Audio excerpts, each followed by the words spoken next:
हाँ, तो लगता है महिपाल जी ने आदेश कर दिया है कि हम शुरू करें।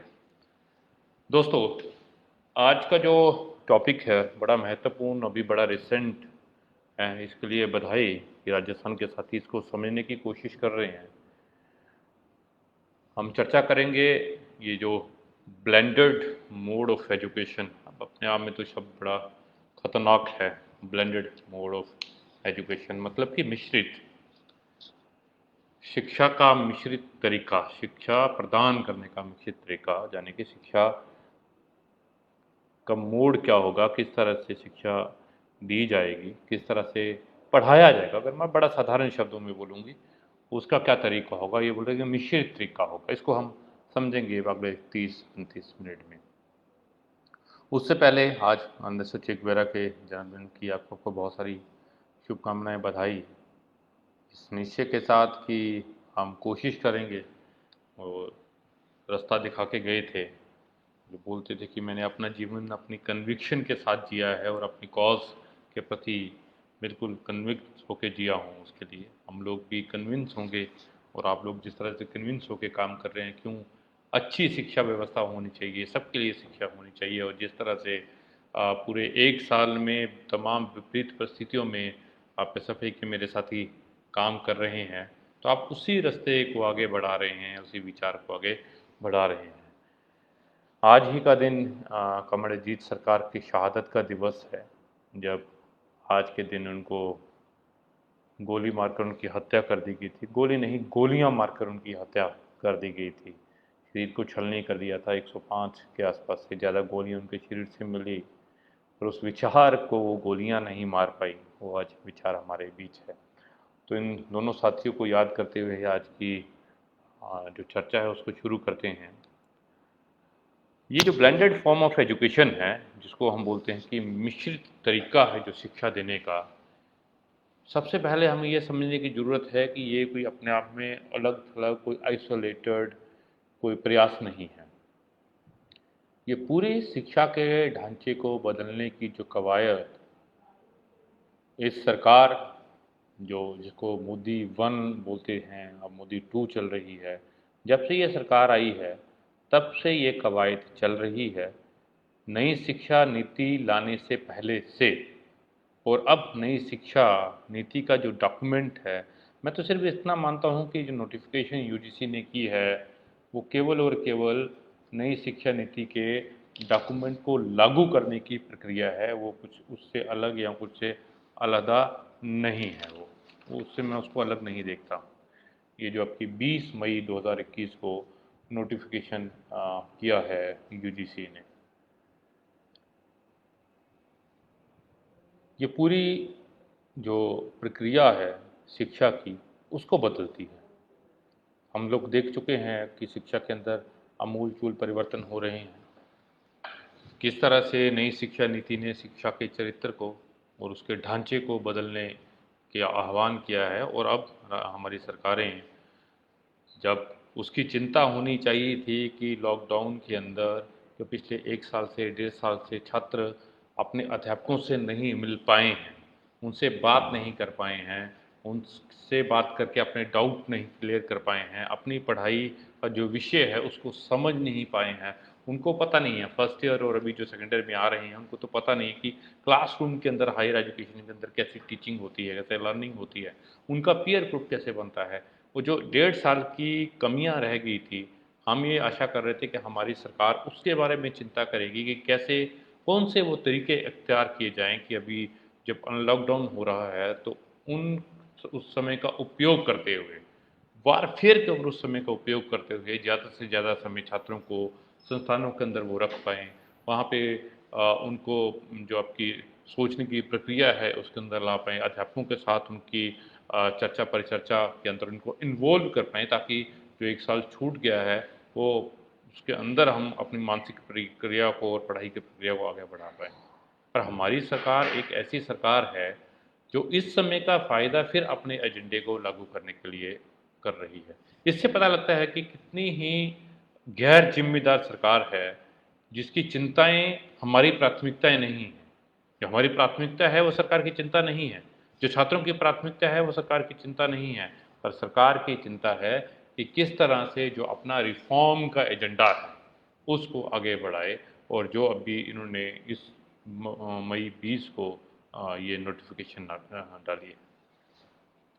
अगर बड़े ही साधारण शब्दों में मैं बोलूं तो इस नोटिफिकेशन से पहले जो स्वयं स्वयं अगर जानते होंगे बहुत सारे लोग, स्वयं सुना होगा, एक नया प्लेटफॉर्म है ऑनलाइन मोड का, जहां पर नौजवानों को बोल रहे हैं कि नौजवानों के लिए ऑनलाइन प्लेटफॉर्म है जहां पर आप लोग अपनी पढ़ाई कर पाएंगे, अपना एजुकेशन ले पाएंगे। तो उसने पहले ही नोटिफिकेशन निकाली थी, उसने पहले ही बोला था कि जो स्वयं है उसके ज़रिए आप करेंगे 40% ऑफ हायर एजुकेशन, कॉलेज और यूनिवर्सिटीज़ जो 40% कोर्सेज हैं वो स्वयं के ज़रिए करवाने की कोशिश करेंगे। और स्वयं है study webs of active learning for youth aspiring minds, बड़े अच्छे अच्छे शब्द लगते हैं। स्टडी वेब पढ़ाई का एक जाला है, of active learning of youth aspiring minds, जो जो आपका यंग एस्पायरिंग माइंड है, जो युवा माइंड है, जो एस्पायरिंग है, जो इच्छा रखते हैं, महत्वाकांक्षा रखते हैं, उनके पढ़ने पढ़ाने का एक ये सक्रिय वेब ये बनाया है सरकार ने कि वो वहाँ पर ऑनलाइन पढ़ाई वहाँ पे करेंगे। उसने बोला था कि जो शिक्षण संस्थान है ये वो 40%, मतलब कि अगर आपकी 100% पढ़ाई हो रही है, 100 अंक की पढ़ाई हो रही है, 100 क्रेडिट की पढ़ाई हो रही है, उसमें से 40% कॉलेज और महाविद्यालय आपके इसके जरिए करवाएंगे। पर ये जो नोटिफिकेशन आई है इसको और इसने क्लियर किया है, इसको समझने की ज़रूरत है। ये बोलती है कि आपको हर पेपर का जो 40% है, जो 40% है, 40% है हर एग्ज़ाम का, उसको आपको ऑनलाइन के जरिए करवाना है स्वयं और मूक। मूक मीन्स मैसिव ऑनलाइन जो कोर्सेज है। बेसिकली स्वयं और मूक क्या है, आगे बढ़ने से पहले हम ये समझते हैं। आपके पास एक वेबसाइट है, उसके ऊपर अलग अलग विषय के ऊपर लेक्चर्स डाल दिए गए हैं रिकॉर्ड करके। जैसे मैं आपसे बात कर रहा हूँ वो वैसे भी नहीं होगा, ज़्यादातर उसमें है कि वो लेक्चर रिकॉर्ड करके डाल दिए गए हैं। और आपका जब मन है, आपको लगता है कि मेरे को 10 टॉपिक हैं मेरे को इस पेपर के अंदर, 4 टॉपिक मैंने पढ़ने हैं, तो 4 टॉपिक आप ऑप्ट करेंगे कि आप उनमें से 4 लेक्चर सुनेंगे और आपकी पढ़ाई हो जाएगी। ये पूरी समझ है। ये सिर्फ आप इसको 40% ना देखें, सिर्फ इस प्रक्रिया को ना देखें, ये वो पूरी समझ है जो 4 ईयर अंडर ग्रेजुएशन प्रोग्राम जब पहली बार भारत में आया था तब से लेके अभी तक चली है कि छात्रों को ग्रेजुएशन के लिए अपनी क्रेडिट्स, फिक्स क्रेडिट्स लाने, मान लीजिए 180 क्रेडिट्स, 200 क्रेडिट्स 3 सालों में लाने हैं। तो आपको वो क्रेडिट्स लाने हैं, उसमें से 60% क्रेडिट्स आपको लाने हैं क्लासरूम के अंदर पढ़ाई करने, क्रेडिट्स की पढ़ाई क्लासरूम में होगी, और 40% की पढ़ाई आप जो है क्रेडिट्स की पढ़ाई है वो कर सकते हैं, ऑनलाइन कर सकते हैं, कभी भी कर सकते हैं, आपको सिर्फ वो पढ़ के पास होना है। ये सिर्फ यही नहीं है, हालांकि ये समझिए ये बोलती है कि आपको 300 क्रेडिट्स फॉर एग्जाम्पल 200 क्रेडिट्स अगर लाने हैं, 180 क्रेडिट्स अगर लाने हैं, तो आप क्रेडिट्स पूरे करें चाहे कैसे भी करें। तो ये जो जिसको वो फ्लेक्सिबिलिटी बोल रहे हैं, वो बोल रहे हैं कि इससे फ्लेक्सिबिलिटी टीचर के लिए भी, छात्रों के लिए भी, ओवरऑल कॉन्सेप्ट की मैं बात कर रहा हूँ कि आपकी फ्लेक्सिबिलिटी है, आप कहीं से भी क्रेडिट्स लेके आएँ, जो नंबर आपके क्रेडिट्स के अंदर कन्वर्ट करते हैं, और आप कितने क्रेडिट्स करेंगे आपकी डिग्री आपको मिल जाएगी। सुनने में बहुत अच्छा लगता है।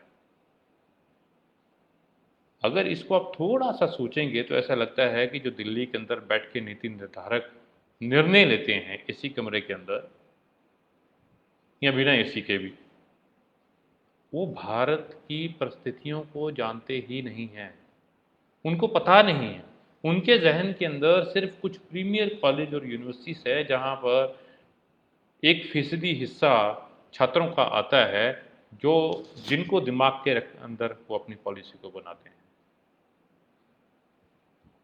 अरे साहब, हमारे छात्र जो 12वीं करके आते हैं ग्रेजुएशन के अंदर और फाइनल ईयर मास्टर्स के अंदर जो आगे जाते हैं, वो कहाँ से आ रहे हैं, उनकी क्या परिस्थितियां हैं, उनकी जो एजुकेशन की लेवल क्या है, उनकी जो सीखने की दिक्कतें क्या है, क्या कमजोरियां हैं, क्या समस्याएं हैं, उसको कौन समझेगा।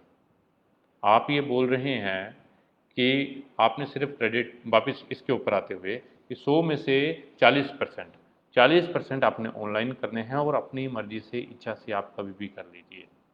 और हम ही आशा कर रहे हैं कि वो 40% के जो टॉपिक हैं उनको बड़ी अच्छी तरह से समझेगा, सिर्फ पास करने के लिए नहीं होगा, वो उनको समझ कर व्यवहार के अंदर भी लाएगा। कल को अगर उसने मास्टर्स के बाद रिसर्च करनी है तो उन टॉपिक्स की उसको इतनी समझ होगी कि वो उसके ऊपर रिसर्च भी कर पाएगा। अगर उसने अप्लाई करना है अपने जीवन के अंदर, या फिर अगर वहाँ कॉमर्स का स्टूडेंट है तो इंडस्ट्री के अंदर, तो वो उसको उस तरह से इंटरलाइज कर पाएगा। किस शगुफे के अंदर हैं हमारे नीति निर्धारक। उनको पता नहीं है कि भारत के अंदर हमने ऐसी शिक्षा व्यवस्था बनाई है जहाँ पर हम बच्चों को सिर्फ ये बताते हैं कि आपने नंबर लाने हैं, जो ये भी बोल रहे हैं कि क्रेडिट लाने हैं। क्या एजुकेशन सिर्फ क्रेडिट लाना है? क्या एजुकेशन सिर्फ नंबर हासिल करना है, वो भी हायर एजुकेशन, ग्रेजुएशन और पोस्ट ग्रेजुएशन? क्या उनका मकसद ये है?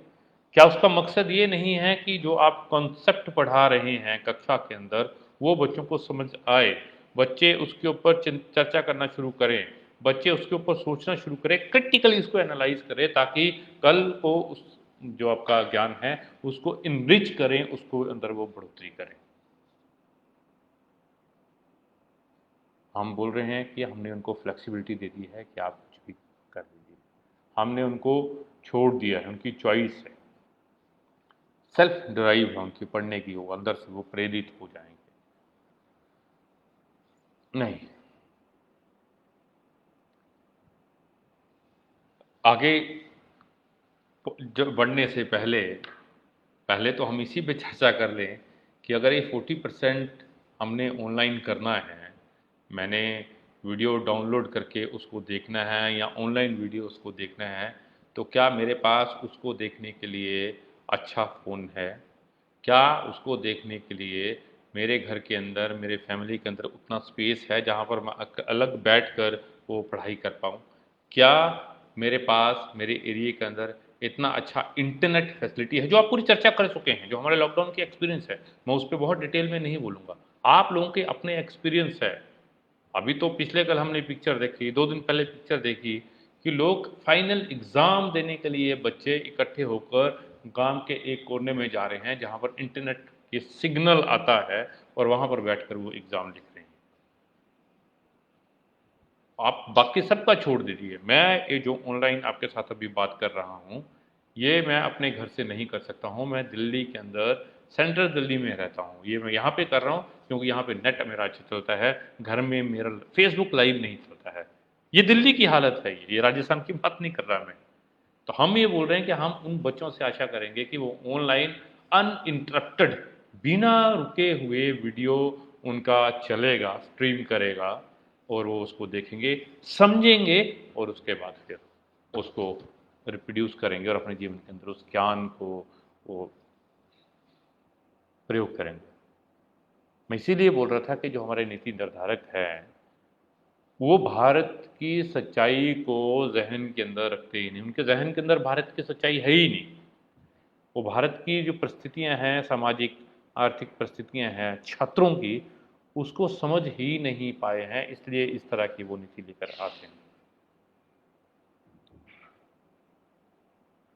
अलग अलग शोध बता रहे हैं कि लॉकडाउन के अंदर छात्रों ने नकारा है ऑनलाइन एजुकेशन को। हम पहले दिन से बोल रहे थे, आपसे भी बहुत बार चर्चा हुई कि ठीक है लॉकडाउन में कॉलेज स्कूल बंद हैं, मजबूरी है ऑनलाइन करना, पर उस ऑनलाइन के लिए वो जो डिजिटल डिवाइड था उसको पार पाना था, सरकार ने उसके लिए कोई प्रयास नहीं किया। एक दूसरा, सरकार के पास क्या सोच रही थी कि अगर ये डिजिटल डिवाइड है जिसके चलते बहुत सारे छात्र पढ़ नहीं पाए हैं, जैसे ही कॉलेज स्कूल लगेंगे उनके लिए क्या रेमेडियल मेजर्स होंगे? दो। और तीसरा, हम जो चिंता जता रहे थे, बार बार चिंता जता रहे थे कि सरकार इसको इस्टेब्लिश ना करे। अभी तो मजबूरी थी ऑनलाइन स्कूलिंग, ऑनलाइन एजुकेशन, पर क्या सरकार इसका बहाना लेकर फ्यूचर में ऑनलाइन मोड को एक formal mode of education establish करेगी? हम चिंता कर रहे थे, पिछली क्लास के अंदर मेरे को लगता है आप लोगों की ही यहाँ पर ऑनलाइन हम बात कर रहे थे और किसी ने मैसेज डाला था चैट बॉक्स में, इसमें कमेंट बॉक्स में प्रश्न पूछते हुए कि आप बताइए कि अगर अभी ऑनलाइन नहीं तो फिर क्या करेंगे। तो हमने उनसे बोला था कि अभी तो चलो मजबूरी हो सकती है, पर इसके लिए 1 2 3 4 जो काम करने थे वो सरकार ने किए नहीं किए, वो करने चाहिए थे। फ़ोन बांटना, लैपटॉप्स की व्यवस्था करना, कम्युनिटी की मदद से एक जगह पे लोगों को लेके आना, वो मोहल्लों के अंदर टीचर्स की इंटरेक्शन कराना, चलिए वो नहीं किया। पर हमें जो चिंता है कि क्या ऑनलाइन मोड, ये formal mode of education establish हो जाएगा। ये नोटिफिकेशन जो आपकी मई 20 की है, ये उस चिंता को, उस आशंका को जो हम बहुत चिंता कर रहे थे, उसको वाजिब ये साबित करती है कि जब हमारी सरकार बोल रही है कि अगर अभी पढ़े हैं, मतलब यह है कि अभी 1 साल 1.5 साल पढ़े हैं, तो 40% हर बार आप ऑनलाइन पढ़ेंगे और वो भी कोई फॉर्मल क्लास नहीं होगी। There will be a pool जहाँ पर आप पढ़ाई करेंगे, क्रेडिट्स पास होकर क्रेडिट अर्जित करेंगे, आपके पास क्रेडिट्स होंगे और आप डिग्री लेंगे। ये सीधा इसके साथ जो जुड़ी हुई बात है, ऑनलाइन के साथ जुड़ी हुई।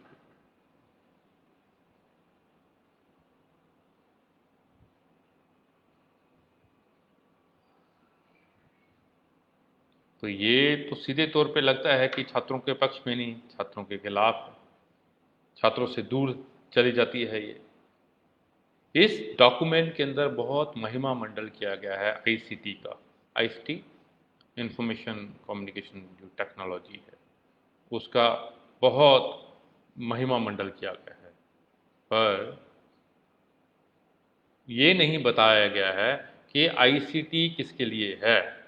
आईसीटी है जो मेन स्ट्रीम के छात्र हैं, मीन्स जो छात्र वेल ऑफ हैं, जिनके पास इक्विपमेंट है, नॉट ओनली इक्विपमेंट, टेक्नोलॉजी की नॉलेज होना और टेक्नोलॉजी के साथ इक्विप होना, उनकी तो आईसीटी मदद करेगी। पर जो पेरीफेरी के स्टूडेंट हैं उनको बाहर कर देगी। पर उन छात्रों का क्या जो पेरीफेरी के अंदर है ही नहीं, जो पेरीफेरी से भी बाहर हैं, जो परिधि से बाहर हैं, उन छात्रों की तो कोई मदद नहीं कर पाएगी। ट्विंकल ट्विंकल भी यहाँ दिख रही है, कॉमेंट ट्विंकल, कि हिमाचल में भी ऐसी ही परिस्थिति थी कि स्टूडेंट के पास इंटरनेट नहीं था, मोबाइल नहीं था। तो ये तो परिधि के अंदर है ही नहीं, परिधि से बाहर हैं, तो इनको तो आईसीटी आपका टच ही नहीं करेगी, जिसके बेस के ऊपर ये पूरे पूरे का पूरा डॉक्यूमेंट है। तो उनका क्या होगा, उनका क्या समाधान है। जो आपके डाउट्स रहेंगे इस 40% के ऊपर चर्चा करते हुए, उन डाउट्स को कौन से प्लेटफॉर्म पे आपका, हालांकि इस पे बोला है कि बाद में कभी इंटरेक्शन होगा तो लिमिटेड वे में आप अपने डाउट्स क्लियर कर पाएंगे, पर हमें पता है कि वो एक सिर्फ रिचुअल बन के रह जाएगा, वो एक औपचारिकता से आगे कुछ नहीं होगा। हम जानते हैं अपने एजुकेशन सिस्टम को, इसलिए ये चिंता पैदा करता है। और राजस्थान के लोगों से मैं बात कर रहा हूँ तो राजस्थान का हमारे अपने अनुभव हमें पता है। जहाँ वहाँ पे क्लास नहीं होती, ऑलरेडी क्लास नहीं होती, वहाँ पे क्लास नहीं होती, बहुत कम अध्यापक आते हैं, तो स्कूल के अंदर, कॉलेज के अंदर, महाविद्यालय विश्वविद्यालय के अंदर जब स्टूडेंट नहीं आते हैं तो वो कैसे शिक्षा से दूर हो जाते हैं और उनका मकसद सिर्फ और सिर्फ आपका एग्ज़ाम पास होना रह जाता है। फिर हम चर्चा करते हैं कि हमारे बच्चे पढ़े हैं, ग्रेजुएट हैं, तो यही बोलेंगे क्रेडिट तो उनके पूरे हैं पर वो एम्प्लॉयबल नहीं है। अरे कहाँ से होंगे एम्प्लॉयबल, इसका मकसद क्या है, इसके मकसद को थोड़ा समझने की जरूरत है। इसका मकसद है कि किस तरह से सरकार अपना जो बोझ है खर्चे का, उसको कम करे। अगर 40% ऑनलाइन होगा तो सीधी सी बात है कि आपको कम टीचर एम्प्लॉय करने पड़ेंगे, कम टीचर लगाने पड़ेंगे, सरकार अपना खर्चा बचाएगी। अभी दिल्ली यूनिवर्सिटी के अंदर चिंता शुरू हो गई है कि वो जो 4,000 के पास एडहॉक हैं, अगर ये लागू हो जाता है तो वो एडहॉक की जरूरत नहीं पड़ेगी। ये बोलते हैं जो वर्कलोड है उनके लिए नहीं होगा और उनको नौकरी उनकी छीन जाएगी। बड़े सारे लोग ये बोल रहे हैं कि जो आपका ये अगर आ जाएगा तो अनएम्प्लॉयमेंट की प्रॉब्लम बहुत सारी बढ़ जाएगी, जो ऑलरेडी 17% यूथ के अंदर पहुंच गई है, 18-19 के अंदर। आप उसको छोड़ दीजिए, हम तो अगर शिक्षा की तरफ से भी देखें तो क्या हालत होगी। ये जो प्राइवेट यूनिवर्सिटीज़ हैं, आप देखिए कॉलेजेस जो और यूनिवर्सिटीज़ हैं, ये तो आपके टीचर्स लगाएंगे नहीं, कम टीचर्स के साथ काम चलाएंगे और वहाँ क्वालिटी ऑफ एजुकेशन की तरफ कोई ध्यान नहीं दिया जाएगा। ऑनलाइन मॉड्यूल डाल देंगे दिखाने के लिए, 60% स्टाफ होगा, 40% वो एम्प्लॉय ही नहीं करेंगे और अल्टीमेटली ये आपका शिक्षा फॉर्मेलिटी की तरफ बढ़ती जाएगी। और इसका है ही, अगर आप ये देखेंगे, इस इज ओनली कॉमोडिफिकेशन, पूरे का पूरा शिक्षा का वस्तुकरण है, जहाँ पर आपको जो आपके छात्र हैं वो कंज्यूमर्स हैं, ये जो प्रोसेस है, प्रोसेस ऑफ एजुकेशन है, वो कमोडिटी है। आपकी पढ़ने पढ़ाने की जो प्रक्रिया है, आपको क्रेडिट लेने हैं, आपको खरीदना है, आपको खरीदना है पैकेज। तो आप 4 पैकेज खरीदिए, 4 क्रेडिट दिल्ली यूनिवर्सिटी से खरीदिए, 2 खरीद लीजिए उसके सक्षम से, मूक से, तो आपका काम चल जाएगा। और इसमें और क्या चिंता का विषय है, पूरी अप्रोच ये हुई आपकी ऑनलाइन सिर्फ 40 और 60%। अगर आप पूरी अप्रोच देखेंगे तो ये फिर उससे ही जुड़ता है। इसके अंदर क्या बोला है कि आपको क्रेडिट पूरे करने हैं, 40% from this and 60% from regular classroom teaching के अंदर, और साथ में मल्टीपल एग्जिट, जो आपकी न्यू एजुकेशन पॉलिसी का यूएसपी ये बोल रहे हैं। उसके मायने क्या है कि अगर आपने 10 क्रेडिट ले लिए, जो बोलते हैं फर्स्ट ईयर कर दिया तो आपको डिप्लोमा मिलेगा, 15 क्रेडिट कर दिए तो आपको सर्टिफिकेट मिलेगा, और आगे आप क्रेडिट कर दिए ग्रेजुएशन के लिए तो आपको ग्रेजुएशन पूरी मिलेगी। उदाहरण के लिए परसेंट वाइज बोल रहा हूँ। तो फिर वही प्रश्न उठता है कि सर्टिफिकेट का क्या फ़ायदा होगा, डिप्लोमा का क्या फ़ायदा होगा, और डिग्री का क्या फ़ायदा होगा। जब मार्केट में हम जाएंगे तो उसका क्या फ़ायदा होगा। आप लोगों को ऑप्शन दे रहे हो, आप उनकी कोशिश नहीं कर रहे छात्रों को रखने के लिए, आप एक्सक्लूड कर रहे हो उनको। आप उनको मौका दे रहे हो निकलने का, आप उनको रिटेन करने की कोशिश नहीं कर रही। दरअसल जो हायर एजुकेशन के अंदर भी इतना बड़ा ड्रॉप आउट रेशो है, भारत के अंदर अभी भी 23 से 25% जो आपका जीईपी ग्रॉस एनरोलमेंट रेशो है, उसको इम्प्रूव करने के लिए आप प्रयास नहीं कर रहे फिजिकल मोड के अंदर। आप केवल ऑनलाइन मोड से मूक और सक्षम जैसे प्रयास करके, आप स्वयं जैसे प्रयास करके आप ये बोल रहे हैं कि नंबर बढ़ जाएगा पर एजुकेशन नहीं होगी, उनको डिग्री मिलती जाएगी। अब इसमें और क्या है कि आपके पास ये समझना बहुत ज़रूरी है कि आपके पास अगर कम पैसे हैं, इसने बोला है कि आप स्वयं से कोर्सेज कर सकते हैं, कि आपके पास अगर 10 क्रेडिट लेने की औकात है तो आप 10 क्रेडिट कीजिए स्वयं से। ऑनलाइन जो व्यवस्था ये बोल रहा है कि आपकी औकात 10 की है तो आप 10 क्रेडिट कीजिए, आपके पास ज़्यादा पैसे हैं तो आप 15 क्रेडिट कर दीजिए, अगर आपके पास और ज़्यादा पैसे हैं तो 20 क्रेडिट कर दीजिए। मतलब ये है जैसे हम फ़ोन लेने जाते हैं, तो अगर आपके पास पैसे हैं तो आप पैकेज लेते हैं कि मेरे को डाटा और टॉक टाइम चाहिए। अगर आपके पास ज़्यादा है तो आपको लगता है कि डाटा भी मुझे अच्छे वाला चाहिए, ज़्यादा डाटा चाहिए, मैं सिर्फ दिन में 1.5 GB से नहीं चलेगा, मेरे को 4 GB चाहिए। और अगर जिनके पास ज़्यादा पैसे हैं तो बोलते कोई मतलब नहीं, अनलिमिटेड डाटा मुझे चाहिए।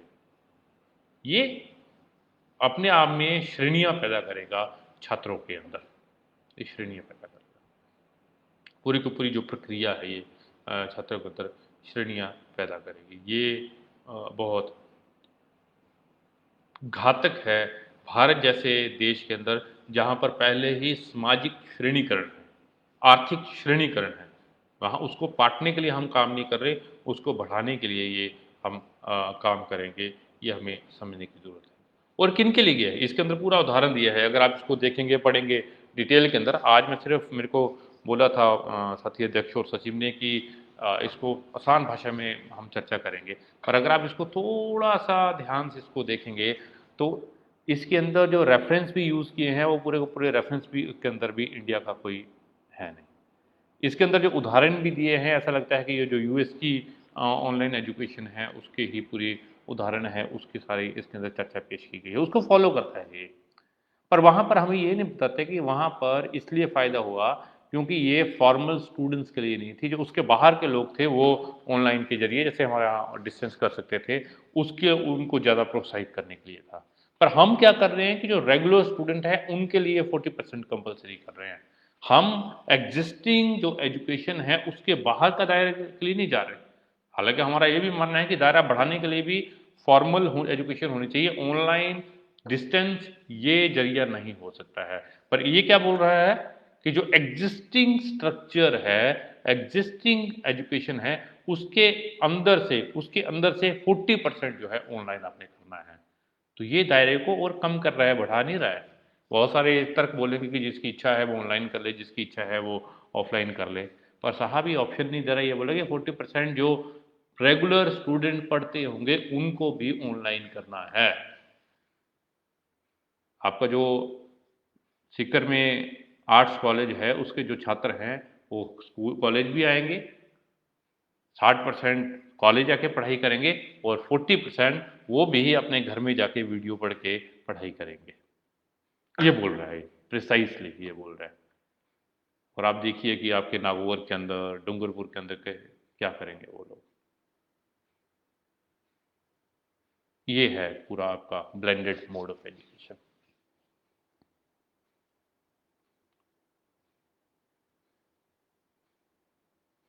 और जब कक्षा के अंदर वही कोशिश जो हम पहले भी चर्चा करते हैं, पहले भी पूरी हम चर्चा कर चुके हैं लॉकडाउन में भी, उससे पहले भी, कि जब कक्षा के अंदर टीचर और छात्र का इंटरेक्शन नहीं होगा, जब उनके अंदर आपस में बातचीत नहीं होगी, वाद विवाद नहीं होगा, डिस्कशन नहीं होगा, सब्जेक्ट के बिल्कुल डिटेल के अंदर नहीं जाएंगे, तो पढ़ाई का जो मकसद है वो डिफीट होता है। उसकी जो प्रक्रिया है सोचने की वो हाल्ट होती है। और आप ये देखिए कि इसके अंदर स्टूडेंट यूनियंस कहाँ रहेंगी। मैं अगर आप एस एफ आई के प्लेटफॉर्म से बात कर रहा हूँ तो हम पहले ही चर्चा करते थे कि यार जब क्लासेस ही नहीं हो रही तो स्टूडेंट आता नहीं है, जब स्टूडेंट आता नहीं है तो वो शिक्षा के मुद्दों से रूबरू नहीं होता है, उससे चिंतित नहीं होता है। उसको चिंता नहीं होती है कि मेरे सब्जेक्ट का कंटेंट क्या है, उसको चिंता नहीं होती है कि क्लास के अंदर सुविधाएं होनी चाहिए कि नहीं होनी चाहिए, उसको चिंता नहीं होती है कि केवल पास होना एजुकेशन नहीं है, क्योंकि वो कक्षा में नहीं आता, कॉलेज में नहीं आता है। हम तमाम चिंताएं करते हैं आपके राजस्थान के अंदर हम करते आए हैं कि स्टूडेंट तो सिर्फ एग्ज़ाम के लिए आता है अभी भी हालत के अंदर। और जब वो आता नहीं है तो वो शिक्षा के मुद्दों से सरोकार नहीं रखता है। जब सरोकार नहीं रखता है तो छात्र संगठनों का हिस्सा बनेगा ही क्यों वो, ना ही छात्रों को यह बनेगा, और उधर अध्यापकों के संगठन भी कमजोर होंगे और खुली छूट मिल जाएगी ये जो सरकारी तंत्र है उसको अपनी मर्जी करने की। तो इस तरह से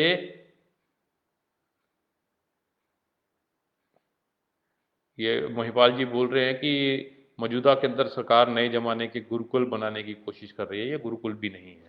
गुरुकुल के अंदर गुरु और छात्र इंटरेक्शन तो करता था, चाहे वो एक ही इलीट था, एक ही वर्ग था, पर कम से कम उनकी इंटरेक्शन तो होती थी।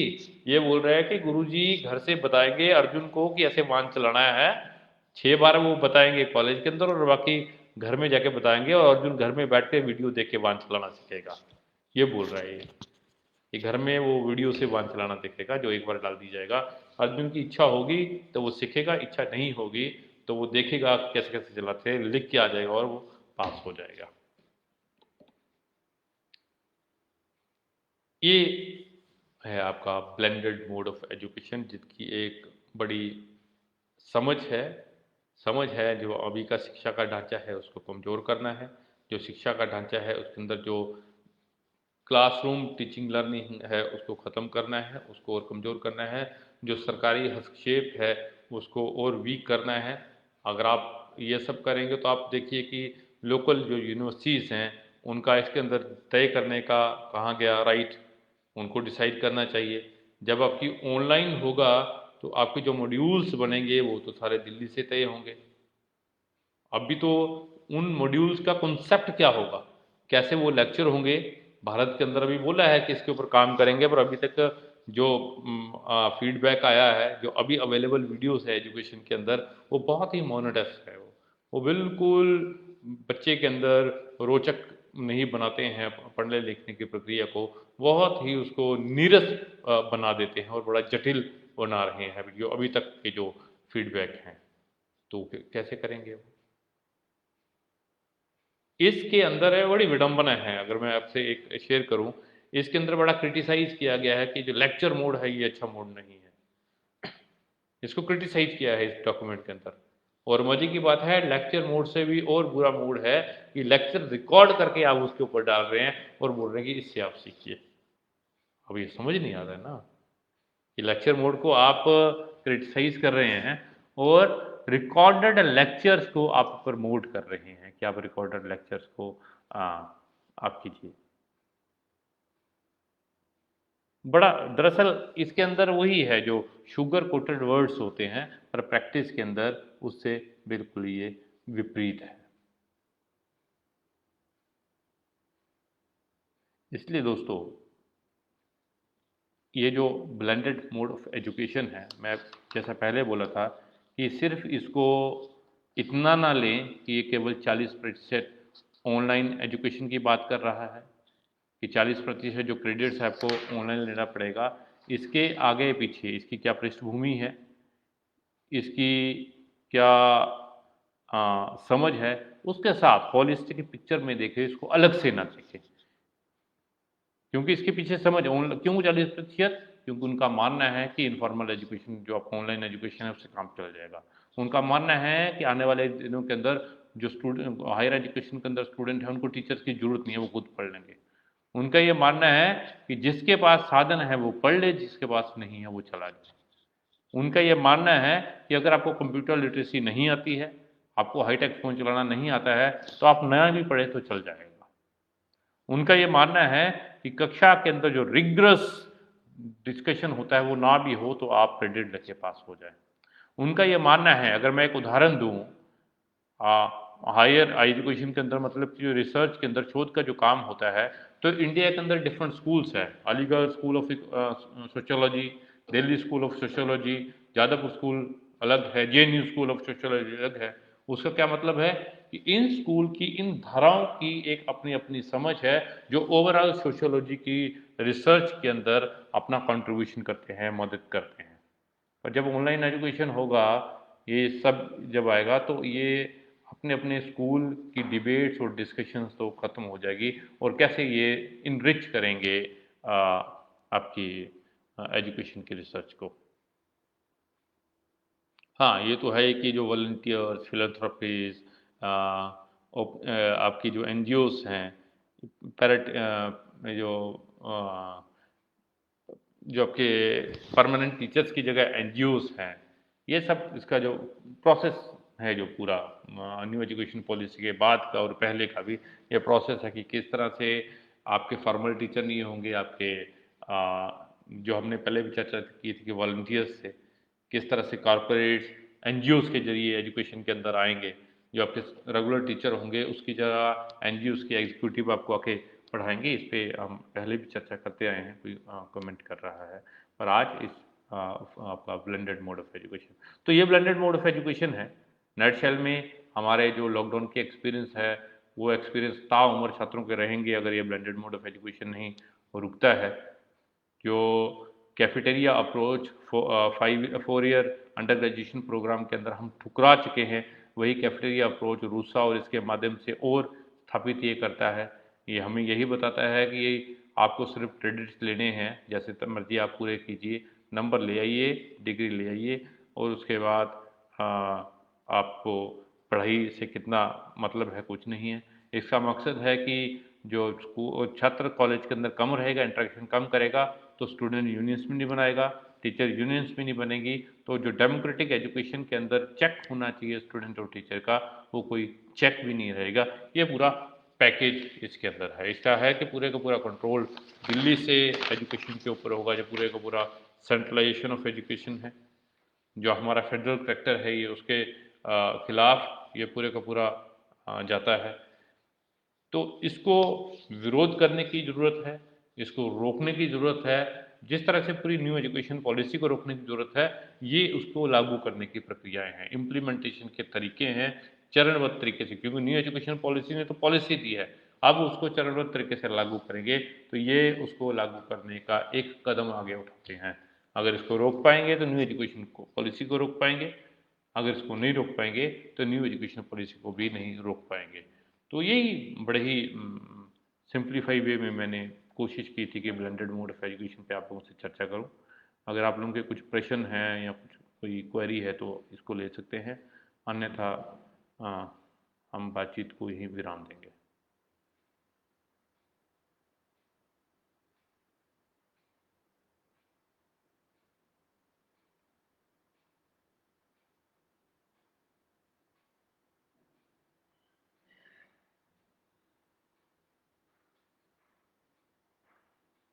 मुझे लगता है उस तरह से कोई प्रश्न है नहीं।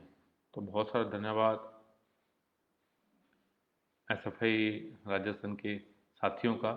हमारी आशा है कि इसको लागू भी हम करेंगे, आंदोलन के अंदर लेके जाएंगे, छात्रों के अंदर लेके जाएंगे। मुश्किल काम है इस समय छात्रों के अंदर लेके जाना, जब संस्थान नहीं है। छात्रों में लेके जाएंगे, इसके खिलाफ छात्रों को लामबंद भी करेंगे और इसको रोकते हुए अपने परिसरों को बचाएंगे, अपने विश्वविद्यालय को बचाएंगे, जहाँ पर हम छात्रों को चर्चा के अंदर लेके आएंगे, उनकी पढ़ाई भी करेंगे, उनको छात्र भी बनाएंगे, उनको नागरिक भी बनाएंगे और उनको एक जिम्मेदार भारत के सिटीजन भी बनाएंगे, जो सिर्फ अपनी शिक्षा तक ही सीमित नहीं रहेगा, उनकी शिक्षा से समाज को क्या फ़ायदा हो रहा है उसके ऊपर भी वो समझ बनाएगा। धन्यवाद दोस्तों।